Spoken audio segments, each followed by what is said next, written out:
Forever. Dog. Hey, we haven't even pulled away from the drive-thru and you're already digging in the McDonald's bag. Aw, babe, just a few. All right, I guess I can't blame you. Pass me some too. The smells too good to get it all the way home meal. There's a meal for every moment at McDonald's. And now your favorite spicy chicken McNuggets are back. Get a 6-piece spicier classic for just $2.50, only at McDonald's. Price and participation may vary. Cannot be combined with any other offer or combo meal. Forever. Dog.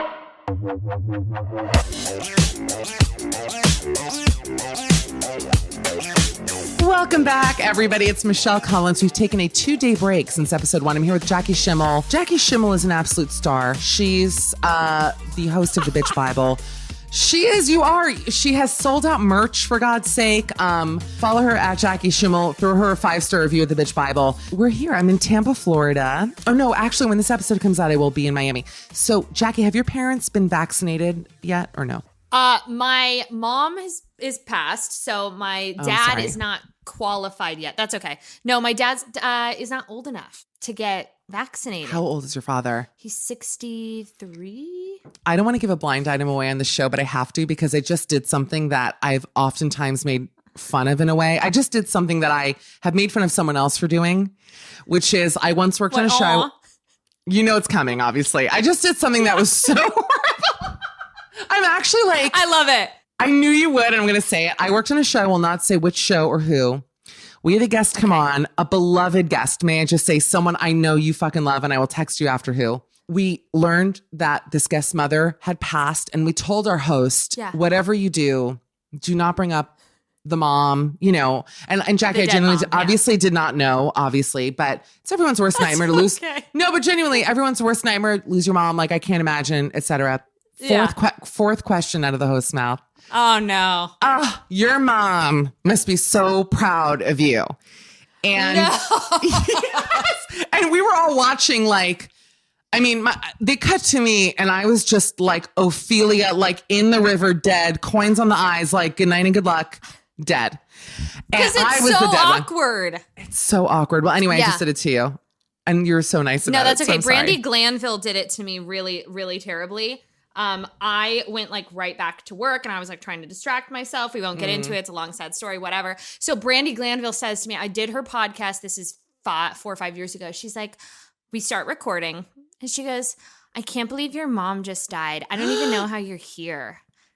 Like I would die. Like I can't even believe you're here. And I'm like, I'm done with you, bitch. Yeah. Isn't that terrible? I want to ask you about Brandy. First of all, as though Brandy weren't already dead enough to me. Like, it's amazing that someone can bury themselves like deeper and deeper into the dirt. She finds a way to be the most despicable person daily. She really finds the new bottom every day. How does one do that? What's interesting about that is I don't even think she was trying to be malicious. That's just a level of like, a cerebral defect. You know what I mean? I'm like, wow, okay, game on. Got you. Well, she got in trouble last week. And I will say that by the time this podcast, you know it's coming.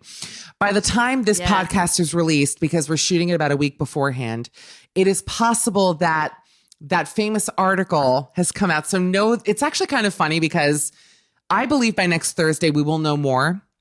At the moment, as we're talking, Armie Hammer, there are rumors that the rumor is he's a serial killer. He worked, I think, like 4 miles away from, it's horrible, by the way. There's something about like finding out that a celebrity who's as handsome as Armie is like a freak.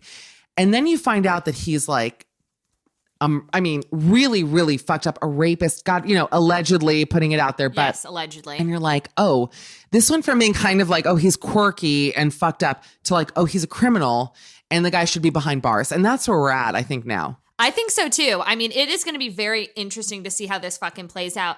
And then you look back at pictures and I'm like, there's something behind the eyes. I could see that. There's a vacancy. There's like a little serial killer, allegedly. 6'5", Aryan cartoon, played a Jew. I bring it up every week. I go, how did they cast him? He was Jewish in Call Me By Your Name. Let's discuss as two Jews. Talk to me. Okay, yeah, let's discuss because you don't get more goy than Army fucking Hammer. It is, and by the way, I think his like father's father was Jewish. So there's some like Hitler adjacent bloodline that has Jewish blood. I don't give a fuck. He to me is like leading the fucking I'm trying to think of what's that like super waspy fraternity. I can't even think of what. Like it's Pi is the Jewish one. Yeah, Saint Manure. He is the leader of the Saint Manure fraternity. I gotta laugh. It was hilarious. But the fact that now there are rumors that he's like a killer would not shock me. Do you remember Scott Peterson? Listen, there was a minute, Jackie, where I saw Scott Peterson and I was like, looking good because I love a Ben Affleck. And he was like a murder version. Too. Oh, we love a Ben. So Damon or Affleck? Oh, Affleck, obviously. Are you kidding?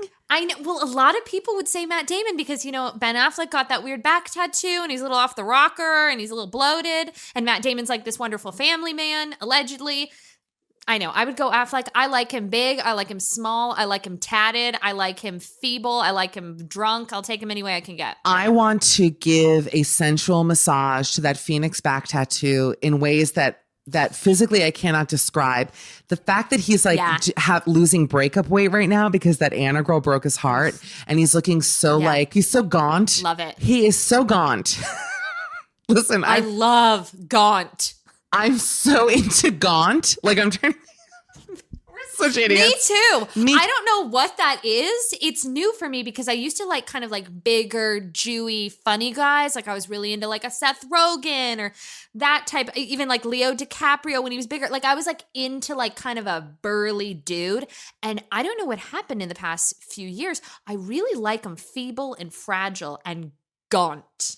Well, listen, I don't want to get into the science of it all, Jackie. But I will say that in my experience, when a man is incredibly gaunt, the blood flow goes elsewhere. The weight goes elsewhere. Like there are other things going on. You get it. And I know you're a married woman, but I will say that it's surprising. It's surprising as to what they're offering in other departments, the gaunt ones. Jackie is like, what is happening? I've had a third of a bottle of wine, but I feel like I'm like coyote ugly. Like I'm out of my mind right now. I don't know what it is. Maybe I was dehydrated. I'm having the best time. Talk to me. I'm having the best time too. I literally forgot we were podcasting. Jackie, because you know why? We're not friends who talk a lot, but I feel like we should be because I need an outlet. I have a question. What sign are you, first of all? Sure. What sign are you? Leo. Cancer. My mother's a Leo, so I get it. Yep. My mother was a Cancer. Isn't that funny? So we understand we're like reverse versions of each other. Yes. Do you find being as outgoing as you are, because I think we're similarly chatty, do you take a lot of downtime? Like, do you just have time because you're a married woman? Do you have times where you're like to the husband, get the fuck out. Like I need to unwind and be alone. Yes. I am notoriously, love being alone. I love solitude. I went to Paris for a week by myself on my birthday. I have a husband. Like I was like, you can't come, but I love it. And everyone's like, oh, that's sad. And I'm like, no, it's like, it was a choice. Your face, you just went, oh. No, I laughed. I get it. I love traveling alone. I'm also not married, but I like it still. It's fun. I require solitude more than stimulation. I have conversations with myself fucking constantly. I can't shut it off. I have a thing in my house and all my best friends and all my family know I have quiet hours. So after 5, I typically don't speak to anybody. Wow. And my husband works a lot. So he comes home around like 8:30. And, I'm the chatty one. He's like pretty quiet and chill. So he just knows when I'm in a mood, like we just don't fucking talk. I'm like, I need an hour of silence. I make him go in a different room. But I like to be quiet a lot. I love it. Alone, solitude, quiet. I think people would be surprised by that because I'm the same way. Yeah. And for me, though, what's been hard in this pandemic time is like, as a Cancerian, love being home. I love my cute apartment. Like I love my things, but I've actually hit a wall at home that I didn't expect to happen where I don't even like being at home anymore for me. And that's how I know that I'm like not in a great place because I'm like, I can't even be quiet in my house. Do you know what I mean? And I think it would surprise people that the two of us need that time. But I think as chatty girls, like it's like, no, we have to replenish. Otherwise the tank runs out. And don't you find that in a group setting, like I'm very, very sensitive to silence socially. So when things start to drag or people aren't like, I feel like it's my job to keep the ship moving. And then I feel physically, cerebrally, and emotionally drained from an outing because I'm like, so-and-so is telling the story about her fucking dreams again. Nobody cares that you were like in Hawaii. I had this dream last night. I was in Hawaii and like Brandon was there and it was like so weird. And like I saw him with another girl. I'm like, nobody fucking cares. Let's keep it. You start like editing and like producing the conversations. Wait, do you feel to keep it interesting? I do that too, and I know when I'm doing it. I feel it because I'm so. Yes. It's like when you're podcasting or doing the radio show. You know how to keep it. Like when you have a guest who drags, and you're like, oh fuck me, like I gotta keep the ship like afloat. this, yeah. Right. It is so tiring, but it is also it's a problem being like we are, and I think that it has affected my friendships honestly because it's like we're too high strung in a way and too controlling. I'm not often like that, but I do have it happen. Have you noticed with friendships, have people ever said to you like it's too much, or do you find that people sometimes back away because they find that energy in you too much? I go one of two ways. I really only do the mass production of everyone socializing in people, like with people I'm not really close with. People that I'm really close with kind of like know my rhythm. And I surround myself with people who are brutally honest. So if I start pulling any shit, they're like, Jackie, shut the fuck up. Like people love to tell me to shut the fuck up. And I take it as much as I give it, I take it 10 times over from the people. I love people like that. Like I love people who call me on my shit. It makes me feel loved. It's my love language. Yeah. So I get people tell me to shut the fuck up constantly. I need more friends to do that. If any friends are listening, tell me to shut the fuck up. Be honest. Because I think people internalize a lot of things. And then when it explodes, it's like, whoa, I didn't know that this was how you were feeling. You see, and I do that too, I think. Where you don't want to hurt anyone. Do you think because you're a Cancer, you're a little sensitive though, and maybe people don't say things because they're worried you're going to get your feelings hurt? Like a little sensitive? Sis, I'm very sensitive. You know, and I've said this before, but my joke is that my name is literally my shell. Like I am in a fucking my shell. Like I'm a human crab. And I'm very sensitive. And I don't think people realize that about me because I'm funny. And I'm also like a tall girl. And so they're like, oh, Michelle's like so bold and this and that. And it's like, no, but inside, like I tend to take things very personally. I know that I do. Yeah. You know, but I'm also very loyal. Like I'm someone who's very loyal to my friends, in like relationships and things like that. Yeah. But in a way that ends up, I think, in my opinion, backfiring. That's just true. I feel like, and it's something I should work on. Yeah. Are you a therapist? Because I could use some help. Should we do it now? By the way, I practice without a license. I like to think that I have been self-therapizing myself for so many years that I could be. I practice without a license constantly. I want to call you after this pod to get into some shit with you. I'm excited. Greetings, mortals. I am the Lord thy God, King of the universe, creator of space. We don't need the vocal effects. Can we lose that? That's my actual voice. Okay, great. Hello, I am the Lord thy God, King of the universe, creator of space and time, or as I prefer to be known these days, at the tweet of God. For over a decade, I've entertained my over 6.2 million followers with my wit, misanthropy, and oft-stated regret I created any and all of you. Well, now I'm taking my hilarious blend of contempt and disgust from the Twitterverse to the podcast verse with my new show, the predictably named Godcast, premiering Wednesday, January 27th on Forever Dog. On Godcast, I'll be opening up my infinite mind about everything from politics to the nature of reality to this week's point spreads to how much longer I'll save the Queen to that weird new growth on your neck. I'll answer prayers, take spiritual phone calls, surprise people with live eternal damnations, justify the platypus, and even explain the Bible, which is not at all easy to do. Plus, every episode, I'll be interviewing a guest, either alive, like Stephen Colbert, Zooey Deschanel, and Lin-Manuel Miranda, or dead, like Moses, Amelia Earhart, and Lizzie Borden. Joining me for it all will be my adorable sidekick, the 18 to 34 demo appealing Joan of Arc. Hi, God. Hi, Joan. You excited for the show? Sure am. Hey, could you put me out now? Not now. Maybe soon. Sounds great. New episodes of Godcast will premiere every Wednesday, so be sure to subscribe on Apple Podcasts, Spotify, or wherever you listen to podcasts. Or you can, and will, go to hell. Godcast, from the creator of At the Tweet of God, and everything else. Godcast is brought to you by Nutrafol. Take control of thinning hair and make hair growth happen naturally.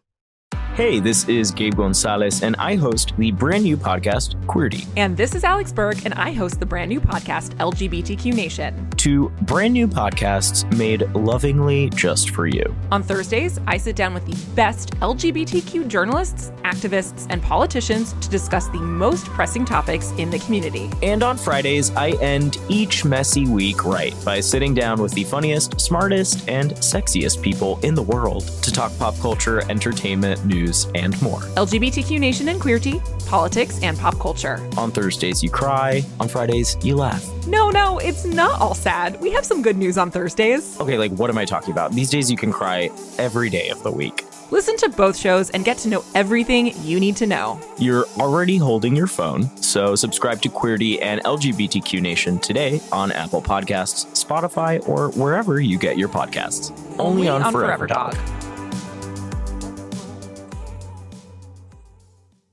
Let's talk Bravo.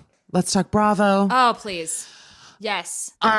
First question, do you watch all of the Housewives? Because I have some cities that I don't watch, but I feel like you watch all of them. I do watch all of them. I will admit that because of the timing of Atlanta on Sunday, I am behind on Atlanta. Atlanta used to be my favorite. Actually, New York has always been my favorite, but Atlanta was pretty high up there. Sometimes when there's too many new people and then the cast gets shaken up, I fall off a little bit. So I am behind. Salt Lake City has taken me for a fucking ride. Let's talk. Me tell you, I said to my hairdresser today, who doesn't watch Housewives, and it causes a little bit of friction in our relationship. I said, Lulu, if I had 3 wishes, maybe even only 2, one of my wishes would be that I could unsee every episode of every Real Housewives franchise so I could do it all again for the first time and experience Alex McCord, experience Kim Zolciak and Nene, experience, fucking Taylor Armstrong and Camille Donatacci Grammer. To go back in time and live it all again would be a gift of 2020/2021. I get it totally. And especially because I think that the early seasons, it's like, let's go back to our episode 1 chat about The Bachelor.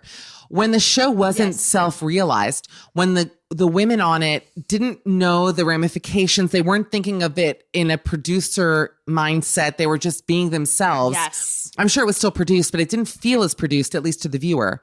You had authentic moments that were like sent as gifts. I mean, when you think of the big moments, even Taylor, I mean, look, Taylor and her husband, that was a horrible thing that we saw on that show. Aviva's leg. Terrible. Alex and, I mean, obviously Scary Island, which is like a gift we didn't deserve. Let's be real. All of those, beyond, all of those moments were authentic. My issue with it now, and I watch almost all, I don't watch Dallas. I stopped. I used to. It's good. Is it? I watched the chicken feet episode because my mom told me to. It was fine, but it just feels too polished. I mean, honestly, I'll call out, what is it? Bling Empire on Netflix, which I watched, and it's so polished. I found it quite boring. I mean, I liked it. I watched every episode. I did too. I fell off of it. It's like nothing is happening here. The people weren't clever enough to keep and we're both clever, funny girls, to keep us engaged. It's like, listen, I get if you could have 1 idiot, but you can't have 5 idiots. You have to have some people. You have to have a Bethenny. You have to have someone who's going to keep the energy going. Otherwise, it gets fucking boring. I mean, the fact that Kevin is the normal narrator, I hate that guy. He's the worst. I can't stand him keeping the Dior shoes. And he's like, I gotta keep the shoes. I'm like, I will hit you with my fucking car. No, I know what you're doing. It feels like scripted and weird, and I hate it. It felt bad. Even like the gay guy on it was like just not, he was sweet, nice. They were all lovely, but they just weren't funny. Yes. You need to have clever people. The bar has, in my opinion, gotten so low in reality. And that goes for Bachelor, that goes for everything. And 90 Day, where they're just not casting people who are interesting. And I don't know if it's because smart people realize this is a game ender. Gonna ruin my life. Yes. Like maybe the people who are funny and smart are like, I'm not fucking doing reality because I want to like work forever. It's become painful. And even New York, which obviously, look, I love Bravo. You know that. I mean, I'm a below deck girl. I love Housewives. But I will say that I do think they need to bring in some fresh blood that's actually clever. I liked Leah. Yeah. I thought she helped the show. But I also feel like as I'm like polishing off a bottle of wine on this podcast, and by the way, it's evening time. It's not morning. Usually we do this in the morning. I do feel like they have to stop putting people with alcohol problems on the show, people who are addicts. Because then it gets dark. Too dark. It's too dark. We want light. We want fluffy. We want funny. I think New York is to die for. I mean, I am Real Housewives in New York. You can't write it. I think it's a Golden Globe snub. They have given us the most incredible moments in television history. Like fucking Ramona Singer. She is problematic. Okay. She is unhinged. She's maniacal. She's a monster, but she's our monster. Yes. Do you know what I'm saying? Yes. Countess Luann, what a rising phoenix. I mean, the journey that she has given us. Bethenny Frankel was fucking, the greatest to ever do it, in my opinion. Because even in the darkest moments, it still was funny. Like, she never got too dark. Do you know what I mean? First of all, I do think that you and Bethenny have a lot of very similar qualities of being like razor sharp, cutthroat, funny, smart, like not taking anyone's bullshit. I really mean that, genuinely. I feel like that's what you need as a brand. Like you need to have a Casamigos. You need a liquor. Fuck the hoodies. You need, what would your brand be, Jackie Schimmel, if you could really create something, what would it be? Well, I probably shouldn't be saying this, but I will. I might be doing like a martini thing. Okay. Like a mix or a ready-made martini? Like maybe that. Okay. You're not saying anything. I was told I signed something that I wouldn't say I signed something saying I wouldn't say anything, but I don't care. Can I say something? Can keep it in. I don't do edits. No, we're not editing it. Only the parts that I say, hey, Trace. I feel like the podcast should be called, Hey, Trace. People don't think Tracy exists. She's there. She's listening. She's editing. I met her. She's real. She's real. I do love that for you. I do. Because your whole thing, like you're like fun girl. You're a nighttime girl. You're the friend who will break shit down for people. I actually regret that we're not better friends. I think I could use a Jackie Schimmel in my life to tell me when I'm being fucking annoying, which by the way, get ready for a daily text, but also, to like break things down in a way that makes sense and is real and at times hurtful, but like, and I don't mean that as a dig at all. I mean that as a good thing. Like, no, I don't take it as a dig. You get it. Yeah. No, I think, listen, I've had to work on this a lot because my delivery can be like a little blunt, but in my head, I think I have some wires crossed wrong because I always think like, granted, maybe the delivery is not light, it's not fluffy, it's not sugar coated, but I actually think that that's like the truest form of kindness.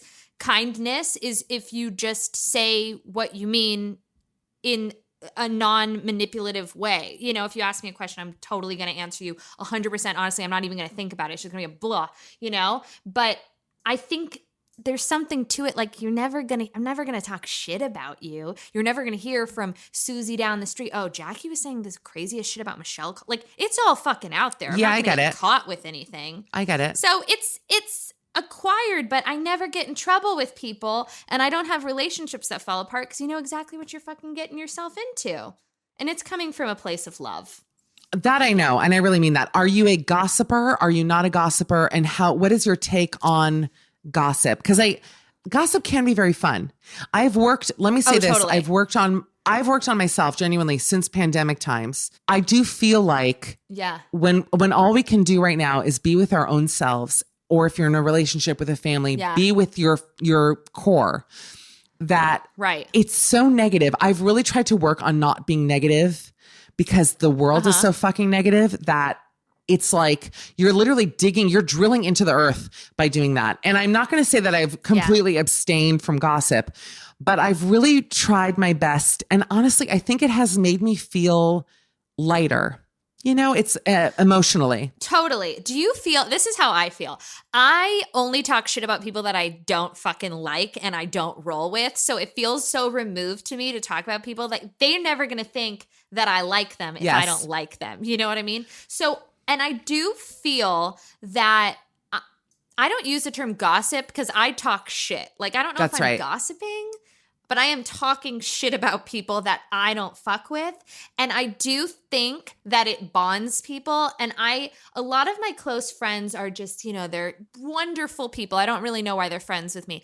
And when I break them into talking shit about somebody, it makes me feel so much closer to them. Yes.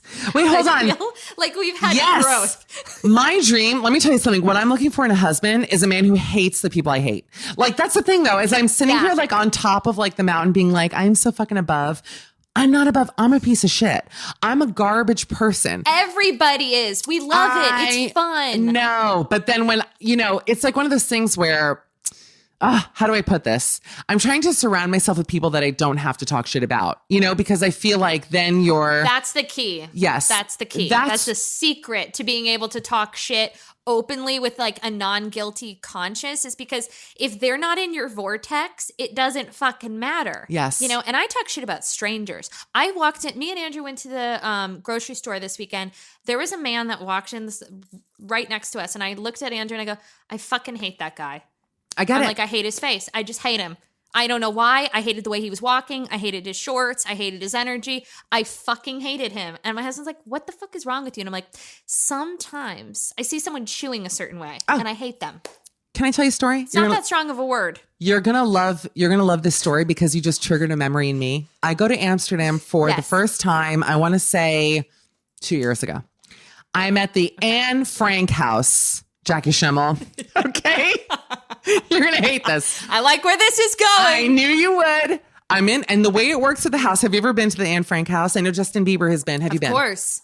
You go for those. I have been, yes. For those who haven't been, it's this like beautiful house, and you go in a line because everyone, and gratefully, I'm so happy people are going, by the way. You have to stand in a conga line. It's a really fun day, let me tell you. It's a lol fest from heaven. You stand, I'm joking, you stand in a conga line, basically, like at a bat mitzvah or at a wedding, and then the conga line snakes its way through the house because there's so many people. So I'm in this conga line at the Anne Frank house, and we're not kicking our legs out, but you get the idea. And I see like two people behind me, a man with frog eyes, like blood pressure through the roof. The eyes are bulging out of the skull, checking me out in the Anne fucking Frank house. Okay. I come from Survivors. Checking out that ass. Checking out that Jewish ass. Okay. Jews can have two asses. You can have a small ass, or you can have like a full blown Busset challenge winner, like I have. So I'm bus-sitting in the Anne Frank house, unbeknownst to me. And this guy is bug eyeing me, but he's like very gross. And I just like was getting such fucking horror. Like you said, like, I fucking hate this guy. And I'm like you, where if I get a vibe like that, I'm like, I have to remove myself from the situation. So I'm there with my friends. I'm like, you know, Ben, Brian, I'm like, remove. So they're like, what? And you know, people who are friends with me know like, bitch is mentally sick. So I'm like, come here. So we're standing in the middle of like their living room, and I'm like, let the conga line move, and then we're going to merge later with the line because I don't like frog eyes. You know what I mean? Like fucking Mr. Big Head from Marco's Modern Life eyeballing me. Reference for two people. We go back in the line, and he knew what I was doing. You get it. And we're fine. Swear to God, we go back and we're in the attic, whatever, the whole thing. We're in the attic, blah, blah, blah. So hold on. It's like very beautiful. Yada, yada, yada. We're in this attic. Yada, whatever. yada, yada. Yeah. We're in Anne Frank's attic. Fine. Day later, we're in the red light district. Who is behind me? May I drop fucking dead, girl? I twist my neck. Bug eyes McGillicuddy, 2 feet behind me. I was like, I cannot believe this. He was behind me as I'm looking at these hookers. I was like, Ben, Brian, pull yourself out. I may have been with my friend Allison. I forget who I was with. But we because I'd been twice. We pulled... I also had my wallet stolen in Amsterdam. That was a whole other story. Let's not in a bra shop. Everybody does. Oh, I'd never been mugged. Everybody does. In a bra shop, sis, buying my triple Ds. Some might call it an E or an F. Anyway, the point is, Yeah. what a nightmare. Where is the next place you want to go traveling, Jackie Shims? Like you could pick any place on earth. Well, I've had to cancel. I was supposed to be in Paris 3 times this past year. Stop. So I was supposed to sorry. go with my 9-year-old grandma in March. I was supposed to go for my birthday in August. That's like my little trip I do for myself. And poor me. By the way, I've traveled a little bit during the Corona time. So it's not great. I've gotten my asshole ripped apart basically beyond belief. Can I ask a personal question? Can I ask a real question? Sure. Because Yes. I also have. It was partially for business, but as I went to London for 2 months, really also as a test drive to see if I could live there, which it's like my dream to move there. So it wasn't. I lived there. Did you love it? You must. It's my favorite city in the world. I love it.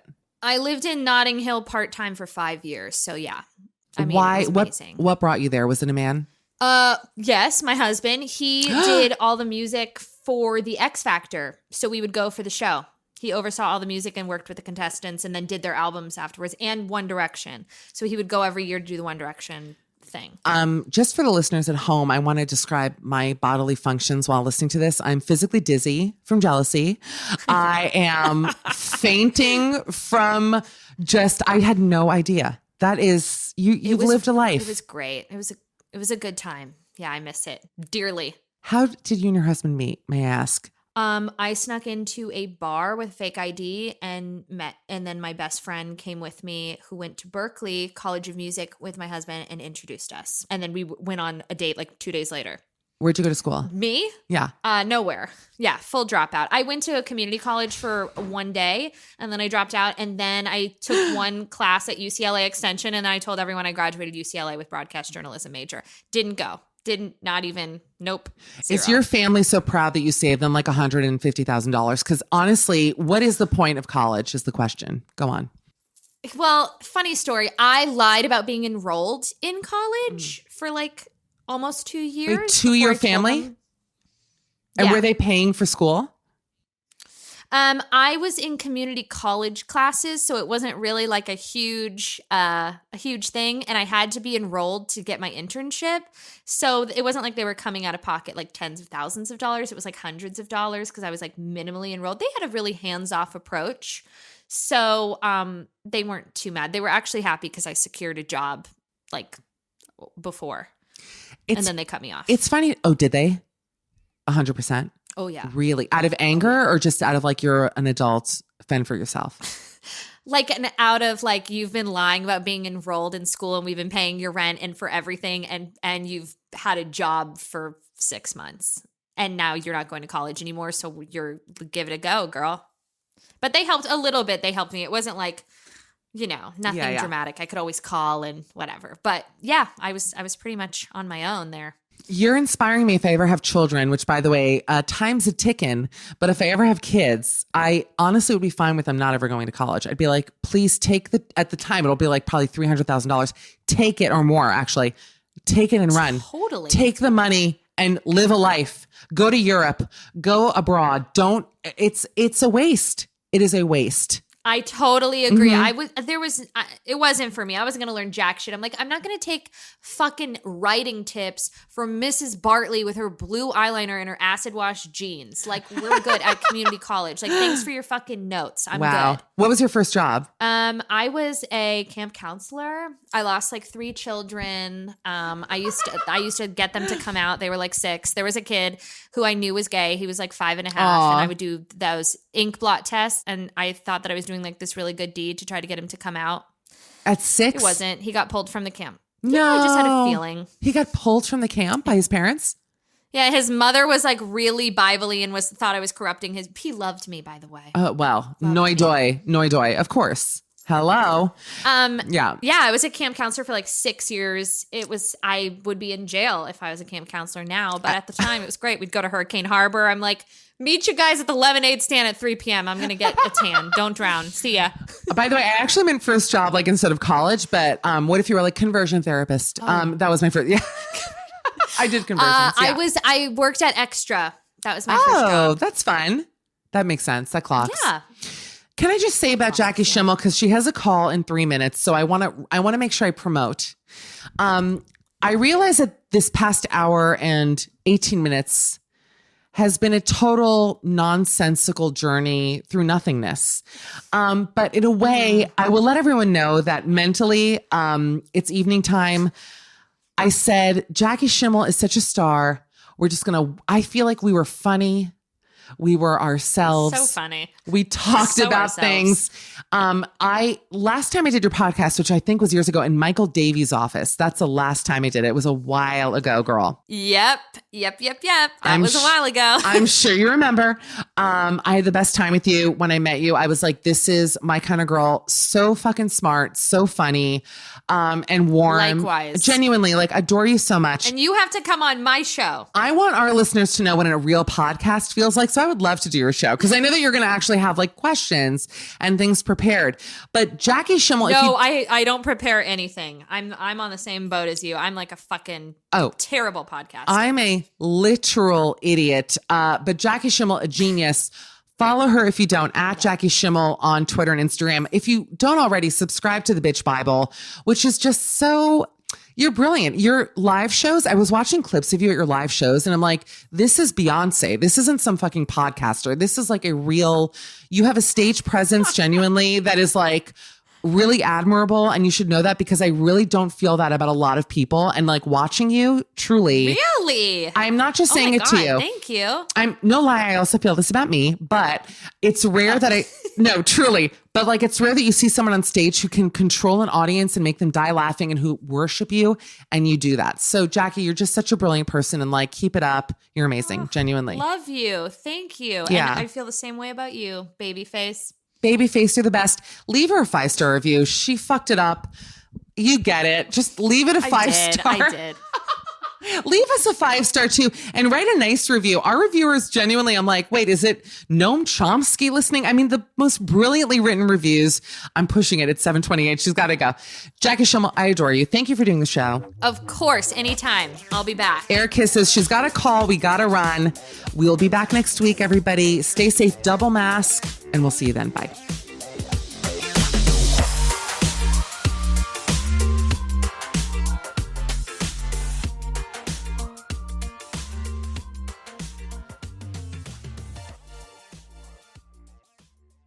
Forever Dog.